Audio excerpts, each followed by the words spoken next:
All right, today we're going to talk about something that kind of flips the script on everything we think we know about money.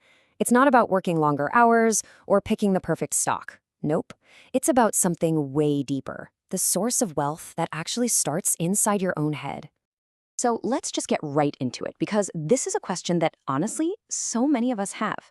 You do all the right things, you work hard, you follow the advice, you try to save, and yet building any kind of real, meaningful wealth feels like it's always just out of reach. It's super frustrating, right? So what's the deal? What's the hidden variable here? And here's the twist. The real barrier, the real reason for the struggle, it isn't something external. It's not the economy, it's not your boss, it's not even about how much is in your bank account right now. The real starting point for your financial success or your struggles is the story you're telling yourself about money. And that brings us to the absolute core of what we're unpacking today, something called your financial identity. You can think of it like this invisible force, this quiet little operator in the background of your mind that is secretly pulling all the strings in your financial life. Okay, so what is it, really? The easiest way to think about it is like your money self-image. It's this deep-seated blueprint, right? It's made up of all the beliefs, the values, and the assumptions about wealth that you've picked up over the years, a lot of times without even realizing it. And this blueprint, it works on autopilot, guiding every single decision you make, from whether you have the confidence to ask for that raise, to whether you see a failed business idea as a catastrophe or just a lesson learned. And this is where you can really see how different this way of thinking is from the usual advice we get. We're always told to focus on the external stuff. Work harder, get that lucky break in the market, read another book on budgeting.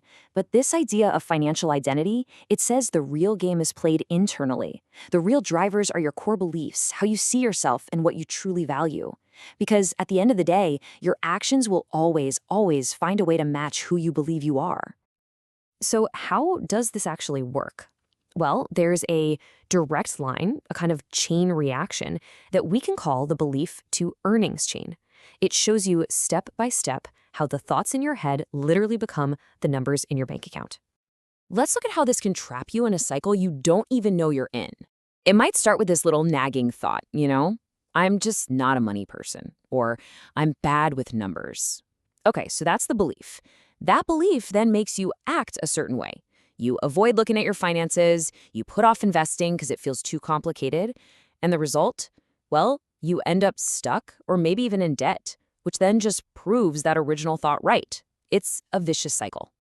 But here's the amazing part. It works the other way too. Imagine you just flip that switch. You start telling yourself, you know what? I am totally capable of figuring this stuff out and growing my wealth. Well, what happens then? Your actions change. You start reading up on investing. You walk into your boss's office with the confidence to negotiate a raise. And the result of those actions? Your income starts to grow, new doors open up, and you prove your new, empowering belief to be true. That's the cycle you want to be in. Okay, so this all sounds great, right? We get the problem, we see the potential, but the big question is, how do we actually do it? How do we start rewriting that story that's been playing on a loop in our heads for years? Let's take a look at a classic one.